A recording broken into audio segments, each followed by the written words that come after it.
Hello everyone, welcome to this amazing platform Exam with Yogita Mukati. I am Kanak Mukati, your mathematics mentor. कल तक की video में मैंने chapter 2 आपको पूरा कंप्लीट करवा दिया था। एक क्वेश्चन बचा था जो मैंने आपको होमवर्क में दिया था। उम्मीद करती हूँ वो क्वेश्चन आपसे हो गया होगा। आज हम हमारे नए चैप्टर की तरफ मूव करेंगे जो क्लास 10 का चैप्टर थर्ड है। उसका नाम है pair of linear equation in two variable. अब pair of linear equation in two variable क्या होता है? तो पेयर मतलब कोई जोड़े। तो आपको मान लो ये इक्वेशन दे रखी है 2x + 3y +6 इक्वल्स टू 0। फिर आ गया 3x + 6y +2 इक्वल्स टू 0। ये दो इक्वेशन दे रखी है।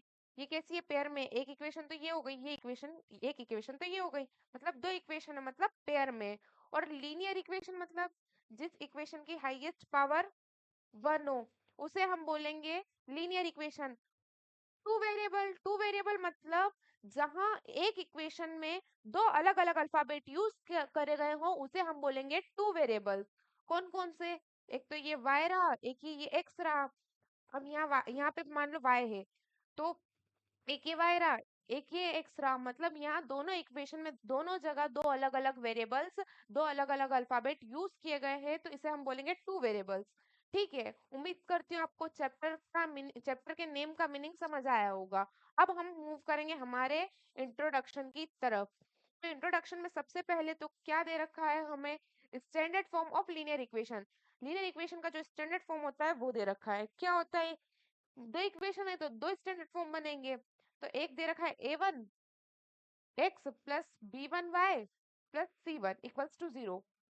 सेकेंड दे रखा है a2x + b2y + c2 = 0। अब ए मान लो कोई इक्वेशन दे रखी है 3x + 4y + 3 = 0, 2x + 6y + 4 = 0। ठीक है, तो इसमें a1 क्या हो जाएगा हमारा? a1 जो हो जाएगा वो हो जाएगा हमारा 3 हो जाएगा। b1 क्या हो जाएगा हमारा? b1 जो हो जाएगा वो हो जाएगा हमारा 4। और जो c1 होगा वो क्या होगा हमारा? 3 = 0। a2 क्या हो जाएगा? 4 हो जाएगा। b2 क्या हो जाएगा? 6 हो जाएगा। और जो c2 होगा वो हो जाएगा 4 और =0।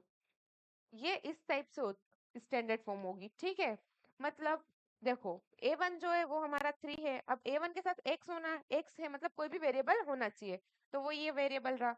b1 हमारा ये रहा, उसके साथ इसका वेरिएबल ये रहा। और ये हो गया हमारा c1, इसके साथ कोई भी वेरिएबल नहीं है तो यहाँ भी नहीं है। ठीक है, a2 क्या है? ये a2 ये रहा, x ये रहा मतलब वेरिएबल, b2 ये रहा, उसके साथ का वेरिएबल ये रहा, c c2 ये रहा। ठीक है, ये होगा हमारा standard form of quadratic equation. अब हम मूव करते हैं solution of pair of linear equation in two variables. मतलब जो हमारी लीनियर इक्वेशन की जो पेयर दे रखी होगी दो वेरिएबल्स में, उसे हम कितनी तरीकों से, कितने टाइप से सॉल्व कर सकते हैं? देख, देयर आर 3 टाइप्स। कौन कौन से? Graphical method, substitution method, elimination method.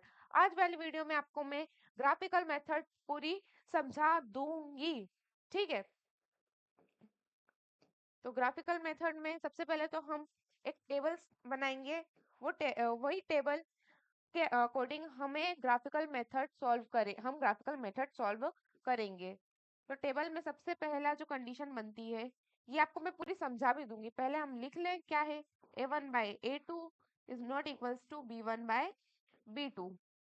ये तो फर्स्ट कंडीशन है। इसमें क्या होगा? अगर ऐसी कंडीशन रही तो जो हमारी ग्राफ के अंदर जो लाइन होगी वो क्या रहेगी? इंटरसेक्ट करेगी, इंटरसेक्टिंग रहेगी, इंटरसेक्टिंग लाइंस। ठीक है, और इसमें सॉल्यूशन कितने होंगे? तो इसके सॉल्यूशन जो रहेगा वो 1 सॉल्यूशन रहेगा।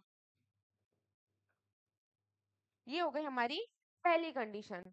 दूसरी कंडीशन क्या होगी? तो दूसरी कंडीशन होगी a1/a2 = b1/b2 = c1/c2। इसमें जो लाइन रहेगी वो रहेगी कोइंसिडेंट लाइन,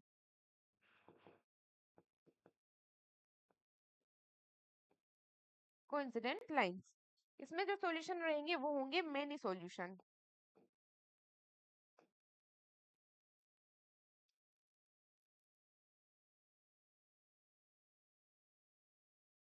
थर्ड में रहेगी a1 by a2 equals to b1 by b2 is not equals to c1 by c2। इसमें जो कंडीशन बनेगी वो होगी पैरेलल, मतलब पैरेलल लाइन बनेगी। इस कंडीशन में जो लाइन बनेगी वो होगी पैरेलल लाइंस, और इसमें सॉल्यूशन नहीं होगा, हमारा कोई भी सॉल्यूशन नहीं आएगा।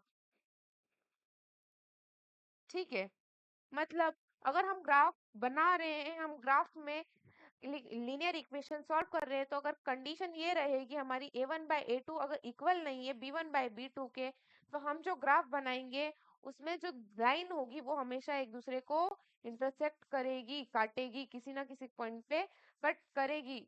और जब वो कट करेगी तो हमारा सॉल्यूशन क्या होगा, एक होगा, वन सॉल्यूशन बनेगा। सेकंड में सेकंड कंडीशन क्या दे रखी है, a1 बाय a2 अगर इक्वल है b1 बाय b2 के, और b1 बाय b2 इक्वल है c1 बाय c2 के, तो जो हमारी लाइंस होगी वो एक दूसरे को कोइंसिडेंट रहेगी, मतलब ओवरलैप करेगी। कैसे, ये ग्राफ है मान लो, अब ये एक लाइन तो आपकी ये रही, अब इसको ओवरलैप करते हुए एक और लाइन जा रही है, तो इस लाइन को हम बोलेंगे कोइंसिडेंस लाइन। और इसमें सॉल्यूशन कितने होंगे, मैनी सॉल्यूशंस होंगे। ठीक है, थर्ड क्या दे रखा है, a1 बाय a2 इक्वल है b1 बाय b2 के, और ये b1 by b2 not equal है c1 बाय c2 के, तो जो हमारी लाइन रहेगी वो होगी पैरेलल। ठीक है, पैरेलल लाइन मतलब पैरेलल लाइन अगर रहेगी तो जो सॉल्यूशन होगा वो नो सॉल्यूशन होगा, मतलब कोई भी सॉल्यूशन नहीं निकलेगा। अब पैरेलल लाइन कैसी होती है, तो ये ग्राफ है ना, ये तो हो गई हमारी एक्स एक्सिस, और ये हो गई हमारी वाई एक्सिस।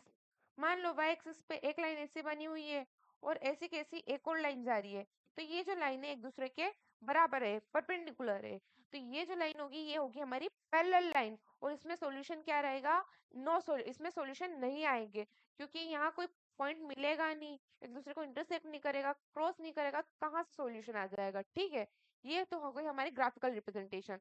अब इसको हम सॉल्व करके देख लेते हैं। तो मान लो मैंने एक इक्वेशन ली, इक्वेशन है हमारी x, इक्वेशन 2 मिनट, इक्वेशन है हमारी, पहली इक्वेशन जो रहेगी वो होगी x plus 3y equals to 6, 2x minus 3y equals to 12। ये हमारी इक्वेशन है, ये इक्वेशन नंबर फर्स्ट है, और ये इक्वेशन नंबर सेकेंड है। अब इसमें देख लेते हैं a1 क्या दे रखा है, तो हमारा जो a1 है वो 1 दे रखा है, a2 जो है वो 2 दे रखा है, हमें b1 क्या दे रखा है, 3 दे रखा है, b2 क्या दे रखा है, -3 दे रखा है, और जो c1 है वो 6 है, और जो c2 है वो 12 है। इसको हम अगर इक्वल्स टू के इधर ले आते हैं तो ये माइनस का हो जाएगा, तो क्या मैं ये -6 कर सकती हूँ, क्योंकि ये इक्वल्स टू के इधर है तो प्लस का है, पर इसको इक्वल्स टू के इधर उठा के लाऊंगी तो ये माइनस का हो जाएगा, और इस 12 को भी इक्वल्स टू के इधर उठा के लाऊंगी तो ये माइनस का 12 हो जाएगा। आप देखते हैं ये 1/2 है ना, a1/a2, ये b1/b2 है, 3y और ये c1/c2 है। अब इसे हमें लिखने की नीड नहीं है, क्यों नहीं है, यहाँ सामने दिख रहा है कि जो हमारा ए वन ए1/a2 है वो इक्वल नहीं है b1/b2 के, ये दोनों क्या है, नॉट इक्वल है। तो कंडीशन जो होगी वो होगी, हमारे जो पॉइंट्स आएंगे ग्राफ पे वो इंटरसेक्ट लाइन आएगी। ठीक है, इंटरसेक्ट होगी तो सॉल्यूशन कितना आएगा, एक आएगा। तो चलो देखते हैं अभी इंटरसेक्ट कैसे करेगी। सबसे पहले तो हमें रिप्रेजेंट करना पड़ेगा, तो रिप्रेजेंट कैसे करेंगे। ठीक है, तो पहले तो मान लो हमें इक्वेशन दे रखी है, इक्वेशन क्या है हमारी, x plus 3y equals to 6, पहली इक्वेशन। दूसरी इक्वेशन क्या दे रखी है, 2x minus 3y equals to 12, ये दो इक्वेशन आपको दे रखी है। तो ये हम दो बॉक्स बनाएंगे सबसे पहले, इसे सॉल्व करने से पहले, इसे सॉल्व करने के लिए हमें दो बॉक्स की नीड होगी। देखो ये तो फर्स्ट इक्वेशन के लिए हमने बॉक्स बनाया, ठीक है, इसमें 3 कॉलम रहेंगे, और ये जो होगा ये बॉक्स हम इक्वेशन नंबर सेकंड के लिए बनाएंगे। ये हो गई हमारी दो इक्वेशंस। ठीक है, अब जो फर्स्ट इक्वेशन है यहाँ हम एक्स और वाई लिख लेंगे फर्स्ट वाले बॉक्स में दोनों में। अब ये फर्स्ट इक्वेशन के लिए ली है तो मैं यहाँ मान लो एक्स की वैल्यू मैंने यहाँ 0 रखी, तो हमें जो हमारा y मिलेगा वो होगा 2। कैसे, चलो करके देख लेते हैं। ठीक है, x plus 3y equals to 6।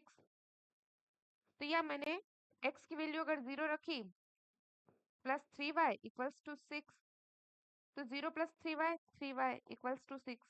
अब y के साथ जो ये 3 है इसको मैं इक्वल्स टू के इधर लेके आऊंगी, तो ये काहे में हो जाएगा, डिवाइड में हो जाएगा, क्योंकि इधर ये जो मल्टीप्लाई में है, और इसको अगर मैं इक्वल्स टू के इधर लाऊंगी तो ये डिवाइड में हो जाएगा। 3 1 जा 3, 3 2 जा 6, तो y की वैल्यू क्या आ गई हमारी 2 आ गई। देखो क्या मैंने y की वैल्यू 2 ही पुट करी है। अब देखो मैं यहाँ y 0 रखूंगी तो x जो आएगा वो आएगा हमारा 6 आएगा। ये भी आप सॉल्व करके देख सकते हैं, कर लेते हैं। ठीक है, x plus three y equals to 6। हम एक x as it is, y की जगह मैंने 0 पुट किया। ठीक है, 0 का अगर मैं 3 मल्टीप्लाई करूंगी 0 हो जाएगा। 0 प्लस x जो होगा वो होगा x, और x इक्वल्स टू जो आएगा वो आएगा 6, है ना। ये हो गया। मैंने यहाँ y की वैल्यू अगर 0 पुट की तो x आया। ठीक है, क्या किया मैंने, सबसे पहले x को एज इट इज रखा, 3 को भी एज इट इज रखा, y की जगह मैंने क्या पुट किया, 0 पुट किया। ठीक है, इक्वल्स टू में x।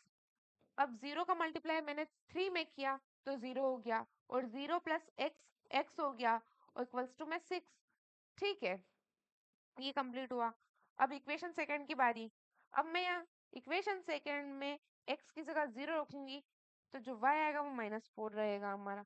चलो पुट करके देख लेते हैं ये भी। तो ये रहा 2x -3y। ये जो इक्वेशन में ये जो वैल्यूज रखनी है ना, ये आपको रफ में रख के देखनी है। ठीक है, और इक्वल्स टू 12।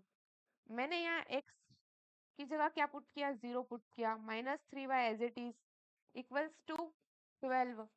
0 में अगर मैं 2 का मल्टीप्लाई करूंगी तो 0 हो जाएगा, -3y इक्वल्स टू 12। अब ये जो -3y है, 0 में अगर मैं -3y करूंगी तो -3y ही होगा, और ये 12। ये जो -3 को अगर मैं इधर उठा के लाऊंगी तो ये डिवाइड में आ जाएगा, क्योंकि इधर ये क्या है, मल्टीप्लाई में है। ठीक है, 3 1 जा 3, 3 4 जा 12, तो y इक्वल्स टू क्या आया हमारा, -4। अब मैं यहाँ y की वैल्यू अगर 0 पुट करूंगी तो जो x मिलेगा वो क्या होगा, 6 होगा। ठीक है, ये हमें हमारी वैल्यू मिल गई है। अब इसे हम ग्राफ पे प्लॉट करते हैं। सबसे पहले तो मैं एक ग्राफ बना लूंगी बड़ा सा।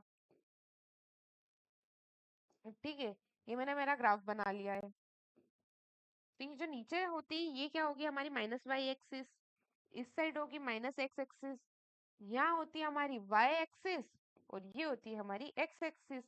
ये जो पॉइंट होता है इसे हम बोलते हैं ओरिजिन पॉइंट। ठीक है, वन एक्स एक्सिस पर ड्रॉ करते हैं। सबसे पहले 2 3 4 5 6 7 8। अब ऐसा कैसा है, -x एक्सिस प्लॉट करते हैं तो -1 -2 -3 -4 -5 -6। ऐसा कैसा, मैं -y एक्सिस पे प्लॉट करूंगी तो -1 -2 -3 4 -5 -6। ऊपर ऐसा कैसा y एक्सिस पे प्लॉट करते हैं, 1 2 3 4 5 6। अब देखो मैंने x 0 पुट किया तो y हमें क्या मिला, 2। तो y एक्सिस पे 2 कहाँ है, ये रहा, तो यहाँ हम नेम दे देंगे 0 और 2। ठीक है, हम ये इक्वेशन फर्स्ट की बात हो रही है ना। अब यहाँ मैंने y 0 पुट किया तो x क्या मिला, मुझे 6 मिला, तो ये यहाँ आ गया 6। यहाँ हमारा 6 आ गया x एक्सिस पे। ठीक है, अब इक्वेशन सेकंड पे आते हैं। तो x मैंने 0 पुट किया तो मुझे y क्या मिला, -4। तो y एक्सिस पे -4 कहाँ आ रहा है, ये रहा, तो ये हमारा एक मिल गया, एक पॉइंट ये मिल गया हमारा, 0 और -4। अब मैंने यहाँ y वापस 0 पुट किया तो हमें क्या मिला, 0 0 और x। तो ये 0 और x तो 0 और 6 तो हमने ये वापस लिख रखा है। ठीक है, तो इसे हमें डबल लिखने की नीड नहीं है। अब अगर हम सारे पॉइंट्स को ज्वाइन करते हैं तो क्या ये इंटरसेक्ट कर रही है? इंटरसेक्ट कर रही है, तो हमारी फर्स्ट वाली कंडीशन बन रही है। ठीक है, तो ये रहा 2। अब ये 2 को मैं इधर लेके जाऊंगी, तो ये फर्स्ट आ गई। अभी इस पॉइंट को मैं यहाँ ज्वाइन करूंगी, तो ये हाँ यहाँ इंटरसेक्ट कर रही है।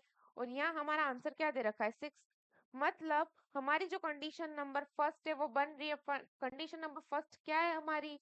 A1 by A2 is not equals to B1 by B2। ये कंडीशन है, ये कंडीशन हमारी बनी है। और इस पे मैंने क्या बोला था? अगर ये कंडीशन रहेगी तो जो लाइंस होगी वो एक दूसरे को इंटरसेक्ट करेगी और सॉल्यूशन क्या आएगा? वन सॉल्यूशन आएगा। तो ये तो हो गई हमारी ग्राफिकल मेथड पूरी। अब कल वाली वीडियो में हम सब्स्टिट्यूशन मेथड पढ़ेंगे। आज के लिए इतना ही। कल वाली वीडियो में बहुत जल्द मिलेंगे। Thank you so much.